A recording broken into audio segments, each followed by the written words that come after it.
이 사람이 그 세계적으로 유명한 소설을 하나 썼습니다. 이방인이라고 하는 그런 작품인데요. 저는 그 책을 읽기 전에 이방인이 무슨 뜻이지? 이렇게 생각을 했었습니다. 이방인이 낯선 곳에서 온 사람인가? 이렇게 생각을 했는데 그 책을 다 읽고 나니까 이 사람이 이 소설에다가 왜 이방인이라고 하는 제목을 붙였는지를 알게 되었습니다. 이 이방인이라는 소설은 이런 내용입니다. 그 메르소라고 하는 프랑스 알제리에 거하는 그런 그 사람이 있는데, 이 청년이 그 양로원에 계신 어머니가 돌아가셨다는 소식을 들어요. 그리고 그 어머니의 장례식에 참여합니다. 그런데 양로원에 계신 어머니가 돌아가셨다는 소식을 듣고도 별로 슬퍼하지 않아요. 감정의 기복이 없습니다. 그리고 어머니의 장례식에 그냥 건성건성 장례식에 참여해요. 그리고 장례를 치른 그 다음 날 자기 여자친구하고 가서 코미디 영화를 봅니다. 그리고 여자친구하고 시간을 보냅니다. 어떻게 이럴 수 있지? 라고 하는 그런 생각이 들 정도로 이 메르소라고 하는 사람이 행동을 합니다. 이방인의 이 소설의 첫 문장이 이렇습니다. 이렇게 이방인의 첫 문장이 시작되는데, 오늘 엄마가 죽었다. 아니, 그게 어제였나? 잘 모르겠다. 이게 이방인이라는 소설의 첫 문장입니다. 엄마가 어제 죽었는지 오늘 죽었는지 별 관심이 없는 거예요.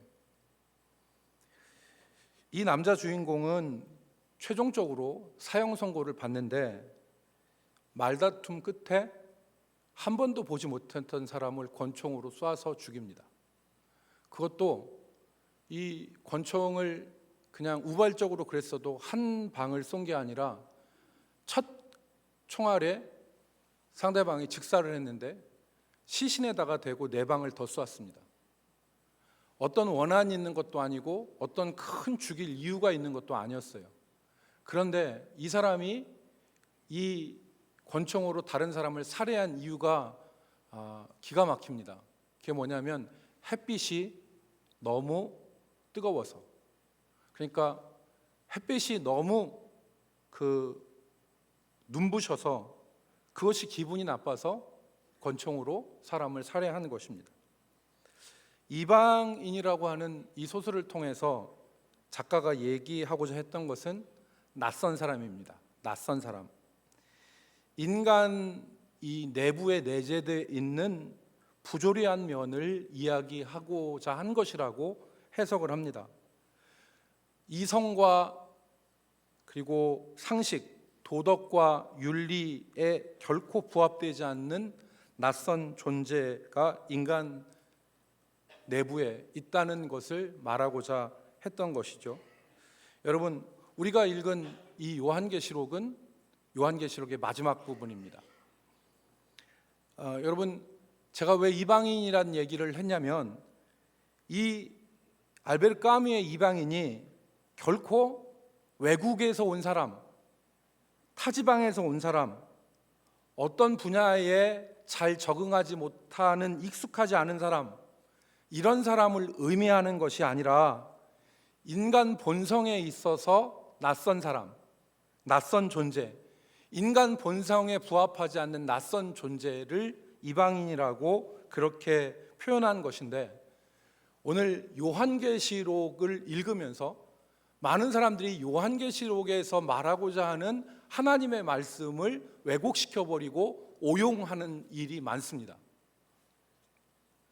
즉, 하나님께서 이 말씀을 우리에게 주셨을 때 전달하고 주시고자 했던 의미와 내용과는 동떨어진, 그래서 자기의 목적을 이루기 위한 수단이나 그리고 사람들을 현혹하는 이 도구로 이 요한계시록의 말씀을 오용하기 때문에 오늘 우리는 이 요한계시록의 결론 부분이자 성경의 결론 부분인 오늘 말씀을 통해서 하나님이 하시고자 하시는 말씀이 과연 무엇이었는지를 우리가 같이 생각해 보면 좋겠습니다. 그리고 그것을 우리 삶에 적용시키기를 소망합니다. 첫 번째는 그런 의미에서 생각할 것은 요한계시록은 어떤 책인가 하는 것입니다. 중고등학생들은 수포자라는 사람이 있고 영포자라는 사람이 있습니다. 여러분, 수포자는 뭡니까? 수학을 포기한 사람이고, 영포자는 영어를 포기하고, 교회에서는 개포자가 있습니다. 요한계시록을 포기한 사람들. 요한계시록이 무슨 책인지를 아예 관심을 안 두는 거예요. 너무 어렵고 이해하기 어렵기 때문에. 그런데 여러분, 오늘 제가 드리는 얘기를 들으면 요한계시록이 어떤 책인가를 쉽게 이해할 수 있습니다. 요한계시록은 한마디로 얘기하면 영적 투쟁의 책이라고 정의할 수 있습니다. 영적 투쟁의 책. 요한계시록에는 선과 악의 투쟁이 있고, 악한 영들과 그들의 유혹과 핍박에 맞서는 성도들, 믿음의 사람들의 싸움이 요한계시록에는 처음부터 끝까지 존재합니다. 여러분, 상징적인 표현이지만 요한계시록이 상징이기 때문에 많이 어려워들 하시는데, 상징적인 표현이지만 이마에 하나님의 인침을 받은 사람들이 등장합니다. 이마에 하나님의 인침을 받은, 여기서 인침은 소유와 소속을 의미하는 것이죠. 그러니까 하나님에게 속하여서 하나님의 말씀과 예수에 대한 믿음을 가지고 믿음의 선한 싸움을 싸우는 사람들, 하나님의 백성들이 존재합니다. 이 하나님의 백성들의 반대편이 있습니다. 그들이 누구냐면 하나님의 성도들과는 대조적으로 그 이마와 오른손에 짐승의 표를 받은 사람들이 존재합니다. 아까 하나님의 백성들은 이마에 하나님의 인침을 받았다고 그랬잖아요. 근데 이 반대 사람들은 오른손이나 이마에 짐승의 표를 받은 사람들입니다. 여기서 짐승은 마귀의 하수인을 말합니다.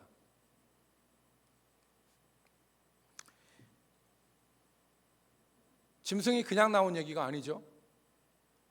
어린 양 예수 그리스도, 어린 양 예수 그리스도를 대항하는 악한 존재가 짐승입니다.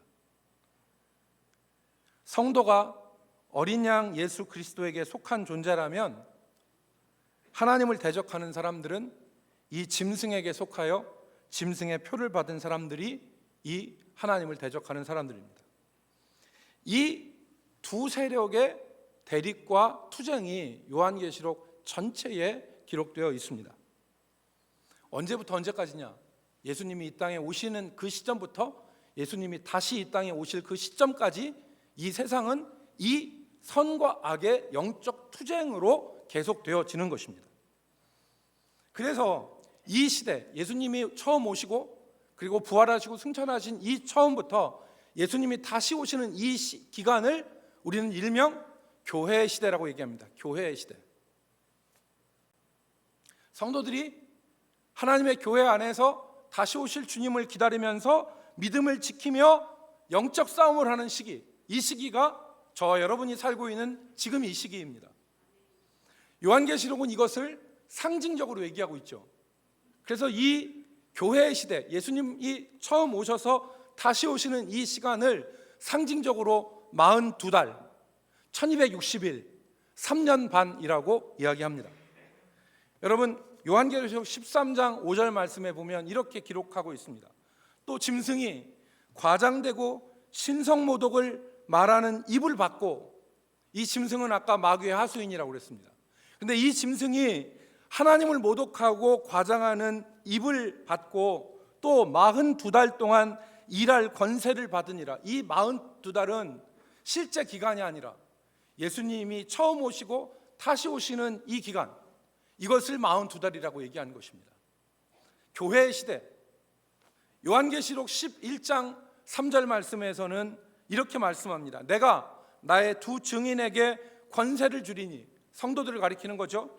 그들이 굵은 베옷을 입고 1260일을 예언하리라. 1260일은 한 달을 30일로 일로 계산할 때에 42달을 의미합니다. 요한계시록 12장 14절 말씀에 보면 그 여자가, 여기서 여자는 교회를 말합니다. 그 여자가 큰 독수리의 두 날개를 받아 광야 자기 곳으로 날아가 거기서 그 뱀의 낯을 피하여 한 떼와 두 떼와 반 떼를 양육받으며, 여기서 세 떼 반은 3년 반이죠. 그러니까 42달은 36개월에다가 6달을 더하니까 3년 반이고요. 이 3년 반은 한 달을 30일로 계산했을 때 1260일이 되는 것입니다. 그래서 이 기간 동안 성도들은 악한 원수마귀, 짐승의 표를 받은 사람들과 달리 이 악한 영들의 시험과 유혹 가운데 있지만 교회를 통하여 믿음을 지키며 살아가는 것입니다. 특별히 교회는 핍박 가운데 있는 것입니다.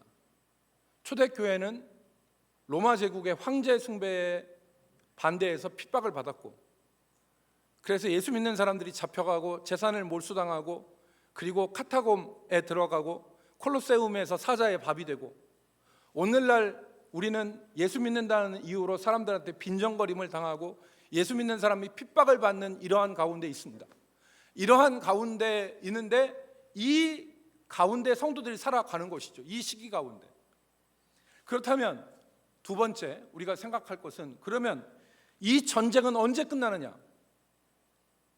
이 전쟁이 종식되어지는 때는 언제냐? 여러분, 제가 아까 말씀드린 대로 성경은 이 전쟁이 끝까지 지속되는 것이 아니라는 것을 말씀합니다. 42달 동안, 1260일 동안, 한 때와 두 때와 반 때 동안 이루어지는 것을 말씀하고 있죠. 그것은 바로 죽임을 당하신 어린 양이 심판하실 주님으로 다시 오실 때, 그때 이 전쟁이 끝나는 것입니다. 요한계시록 19장과 20장에서는 이 어린 양이 죽임을 당한, 처음에 오셨을 때는 어린 양과 같이 죽임을 당한 이 그리스도가 흰 말을 타고, 그리고 입에서는 검이 나오고, 그리고 철창으로 세상을 다스리고, 그리고 불꽃 같은 눈으로 세상을 바라보시는 그 주님이 심판주로 다시 오실 것을 말씀합니다. 그가 오실 때 어떤 일이 일어나느냐? 세 가지 일어납니다. 첫째는 세상과 만국을 유혹해서 음행하게 하던 음녀가 심판을 받습니다. 여러분, 이 여자는 요한계시록에 보면 자줏빛과 붉은색 옷을 입고 금과 보석과 진주로 자신을 꾸미고 손에는 금잔을 가진 여인이라고 이야기합니다. 여러분, 붉은 옷과 자줏빛 옷을 입습니다. 그리고 상당히 아름다웠겠죠. 그리고 금과 은과 보석으로 자기를 치장하고 손에 금잔을 가졌다는 것은 상당히 부요한 걸 의미하는 것이죠. 이 여인을 음녀라고 하는 것은 이 여인이 사람들을 하나님에게서 떠나서 영적으로 음행하게 만들기 때문에 음녀라고 말하는 것입니다.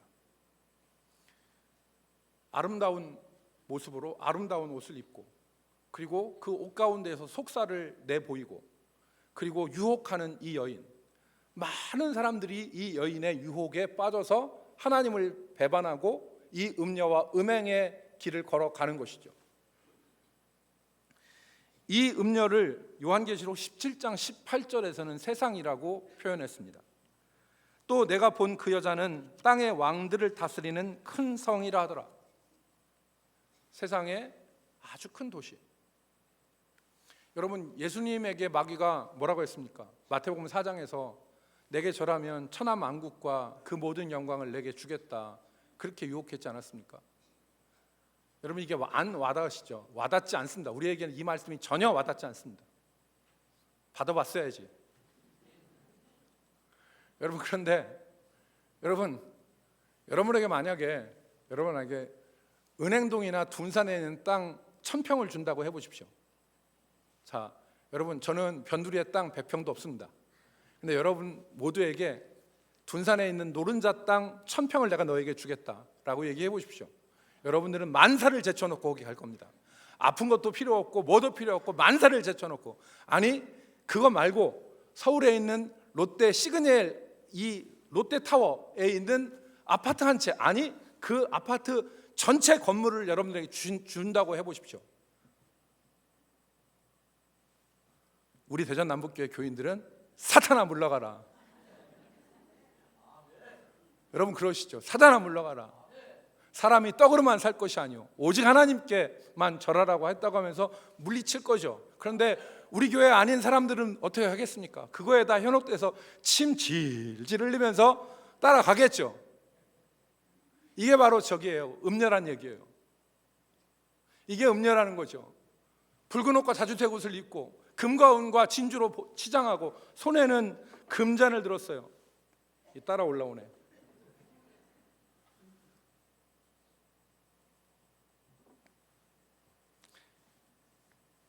여러분, 이 음녀가 주님이 다시 오실 때 처형을 당합니다. 두 번째로는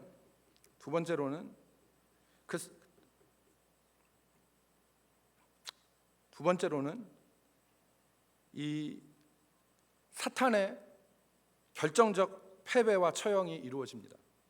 요한계시록 20장 9절로 10절 말씀에는 이 땅의 최후의 전쟁, 즉 선악간의 최후의 전쟁을 말씀하는데 악한 자들의 멸망과 사탄의 멸망을 기록을 하고 있습니다. 9절 말씀에 보면, 20장 9절 말씀에 보면 그들은 마귀와 그의 군대를 가리킵니다. 그들이 지면에 널리 퍼져 성도들의 진과 사랑하시는 성을 두루매 포위했다는 것이죠. 하늘에서 불이 내려와 그들을 태워버리고 10절 또 그들을 미혹하는 마귀가 불과 유황못에 던져지니 거기는 그 짐승과 거짓 선지자도 있어 세세토록 밤낮 괴로움을 받으리라.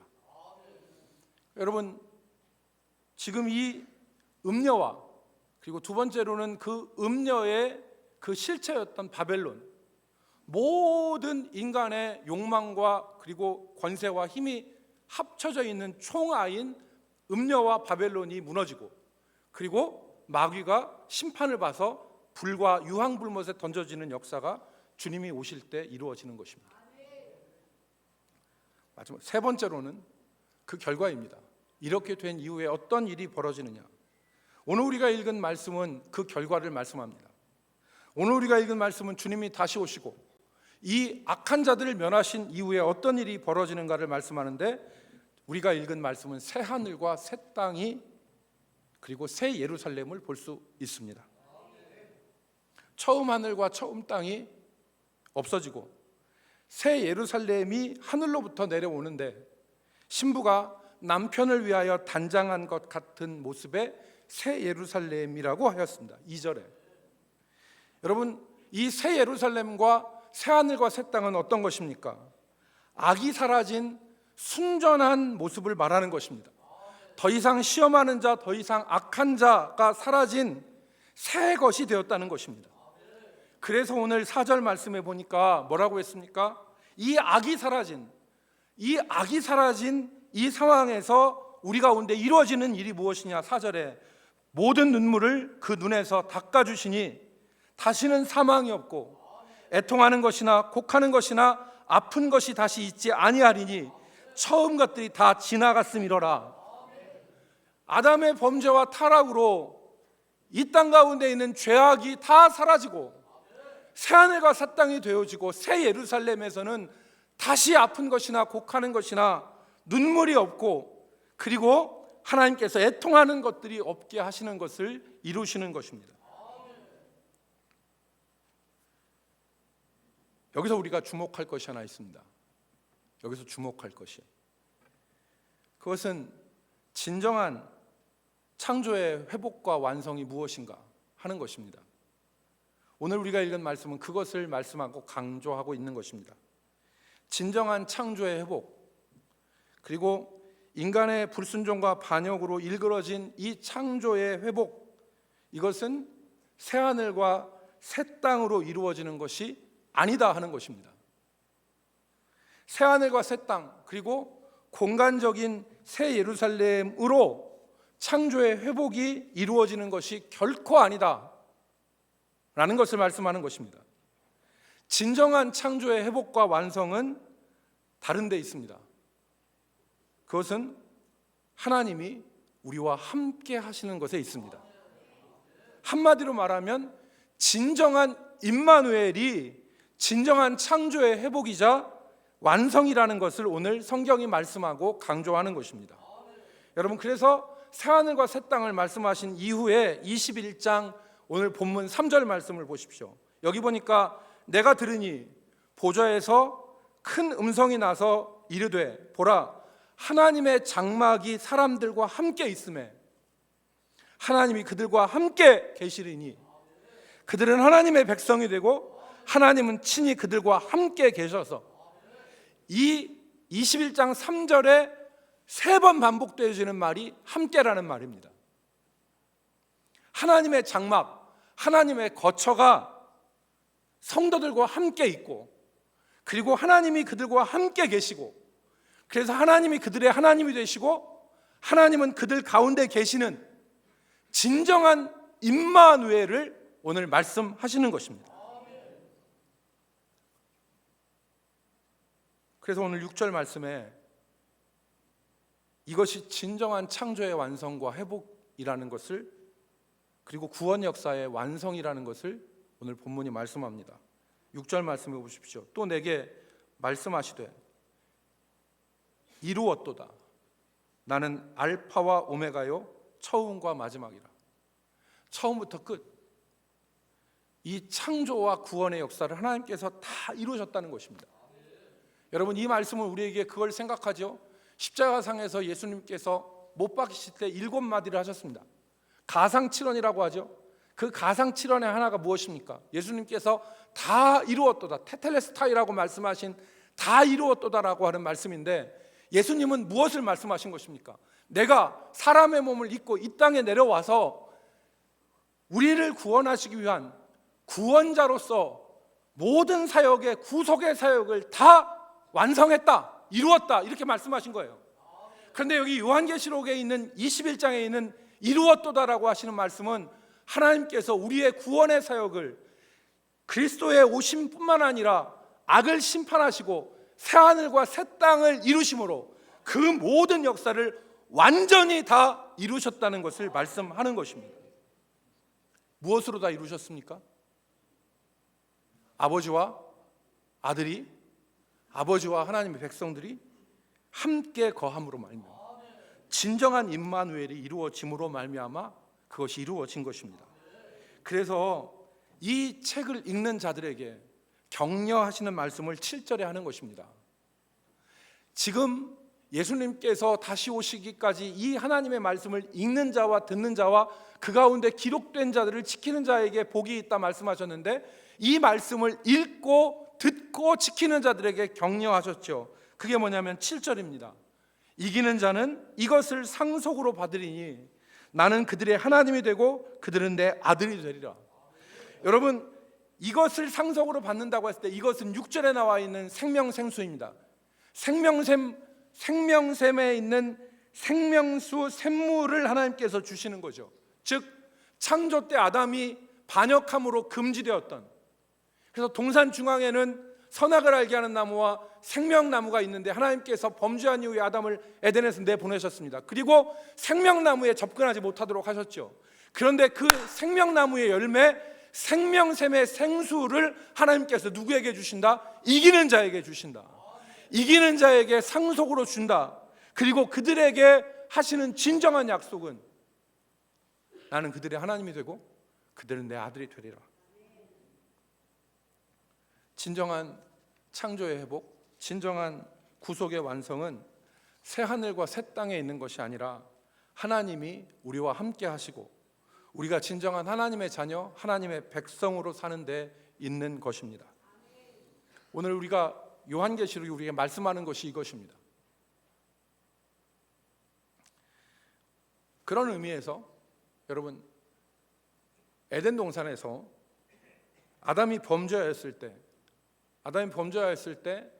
한 행동이 무엇입니까? 하나님의 낯을 피하여서 나무 뒤에 숨었습니다. 하나님의 낯을 피하여서 나무 뒤에 숨었죠. 그때 하나님께서 아담에게 하신 말이 무엇이었죠? 우리 남북교회는 다 나와요. 그때 하나님이 하신 말씀, 여러분 그 강원도 설악산에 가면요, 그 영락교회에서 지은 기도원이 있습니다. 그 추동 기도원이라고요. 거기 가면 그 한경리 목사님이 그 기도원의 현판에 붓글씨 하나를 써놨는데요, 그 글씨가 뭐냐면 아담아 내가 어디 있느냐, 이 글자가 이렇게 써 있어요. 그래서 거기에 들어오는 사람들마다 생각하게 돼요. 아담아 내가 어디 있느냐. 여러분, 이것은 하나님께서 아담의 위치를 몰라서 물어보신 것이 아니라 하나님과 함께하지 못하고 하나님을 피하여서 숨어있는 아담의 상태를 물어보신 것입니다.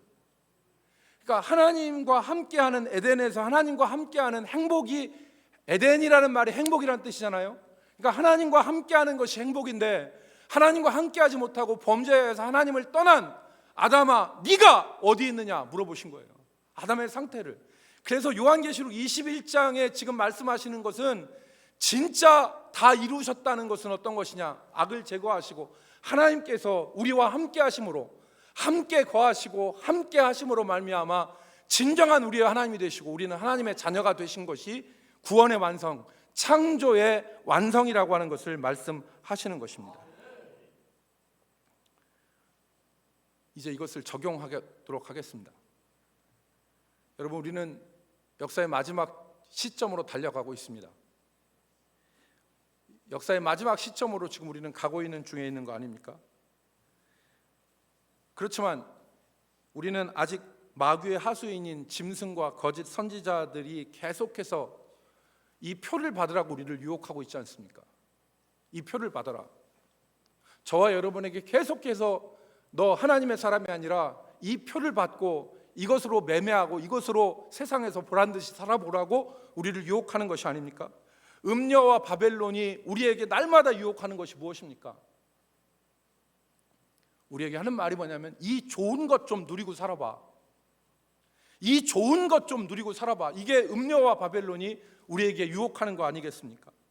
그러나 성도는 그 가운데서 어린 양의 피로 자신의 옷을 희게 하고 그 이마에 하나님의 인침을 받고 성령께서 내주하심으로 말미암아 임마누엘의 진정한 임마누엘을 미리 경험하고 사는 것이 성도입니다.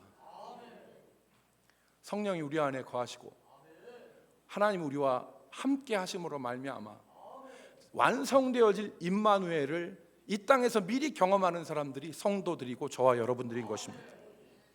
그러므로 오늘 우리가 이 땅에서 힘쓸 것은 바로 이 우리와 함께 하시는 임마누엘의 성령을 덧입어서 우리가 하나님의 뜻과 하나님의 성품으로 날마다 변화되어지는 우리 성도들이 되는 것입니다.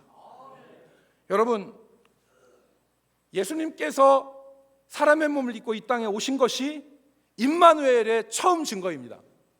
성령께서 우리 안에 거하셔서 우리로 예수를 주라고 고백하고 우리와 함께 하시는 것이 임마누엘의 또한 증거입니다. 그러면 마지막은 뭐냐?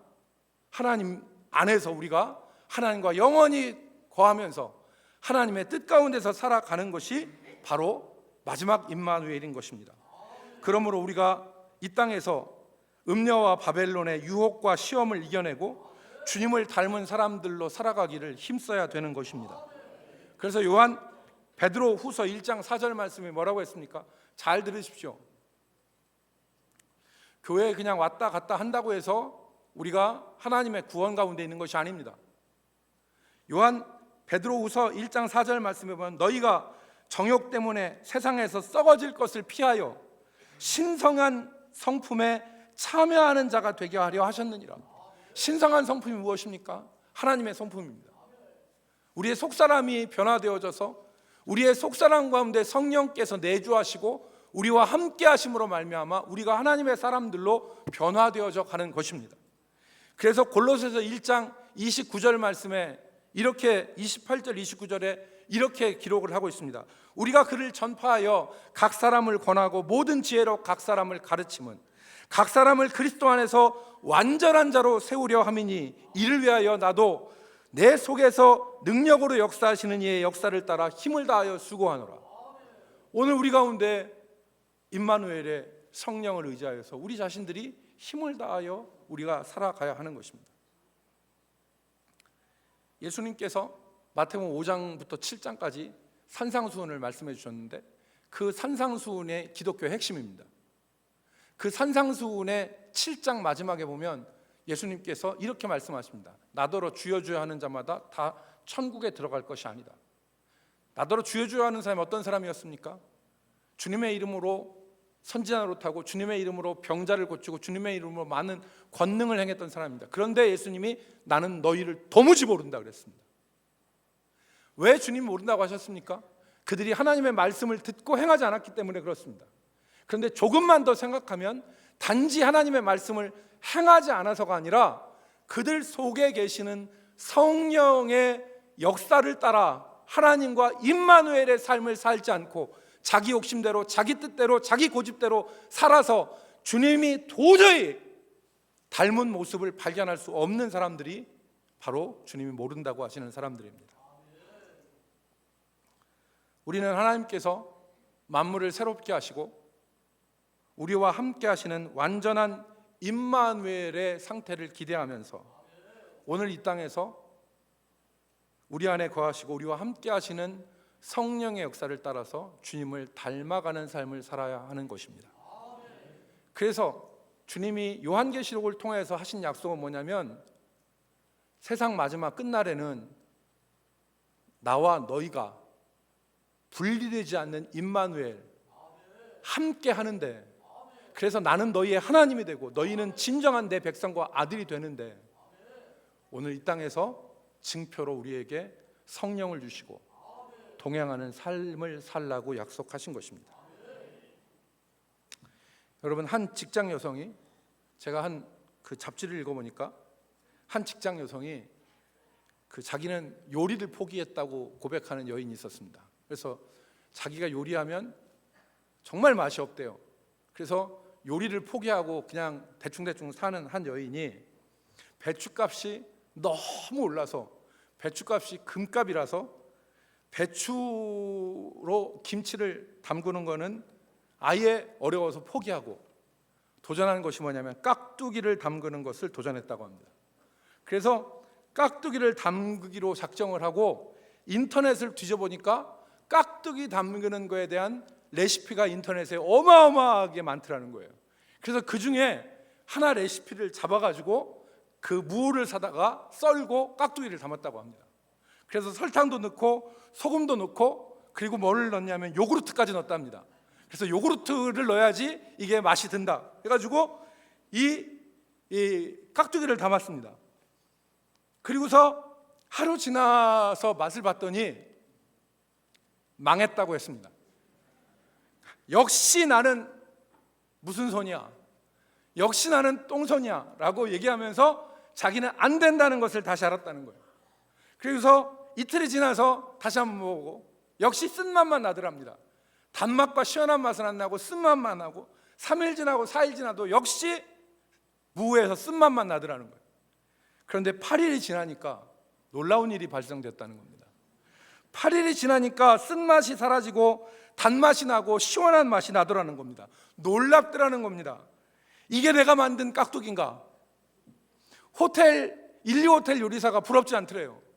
그러면서 자기가 만든 깍두기에 놀랍고 레시피대로 하니까 되더라, 이걸 경험했는데 이 여인이 이 깍두기 담는 것을 통해서 깨달은 것이 있는데 그게 뭐냐면 시간의 힘이라는 거예요. 시간의 힘, 시간이 주는 변화의 힘. 여러분, 올해 우리가 이제 마지막 주이고 2024년 새해를 살았고 한 해를 맞이하게 될 것인데 우리에게 2024년 한 해는 어떤 시간이었습니까? 하나님이 함께 하시는 시간, 하나님 안에서 하나님과 함께 하면서 우리의 쓴 속사람이 변화돼서 주님의 성품을 닮은 시간이었습니까? 아니면 주님이 나는 너를 도무지 모른다고 하는 방종의 시간이었습니까? 여러분, 우리가 주님이 처음 이 땅에 오시고 주님이 다시 오시는 이 시간이 깍두기 담는 시간이라고 한다면, 주님이 처음 오시고 주님이 다시 오시는 이 시간이 깍두기 담는 시간이라고 한다면, 우리는 이 8일, 성경에서 얘기하는 그 42달 1260일 셋대 반이라는 시간을 우리는 어떻게 살아가고 있느냐는 것입니다.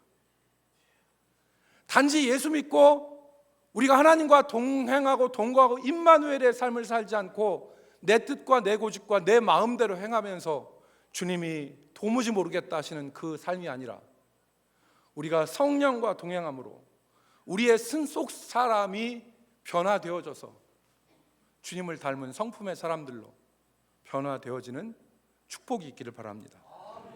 새해에는, 여러분 이제 이 한 해가 며칠 남지 않았는데, 이 새해에는 정말 우리의 소원과 우리의 다짐이 정말 임마누엘의 역사로 말미암아서 우리가 하나님의 신성한 성품에 동참하여 우리의 쓴 속사람이 변화되어지는, 그래서 정말 이 시간에 주는 힘, 시간에 주는 변화의 힘이 우리 삶 가운데 임해서 단 역사가, 주님을 닮는 역사가 우리 가운데 있기를 주의 이름으로 축복합니다.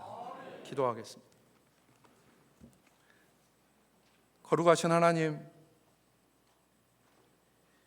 하나님께서 창조의 회복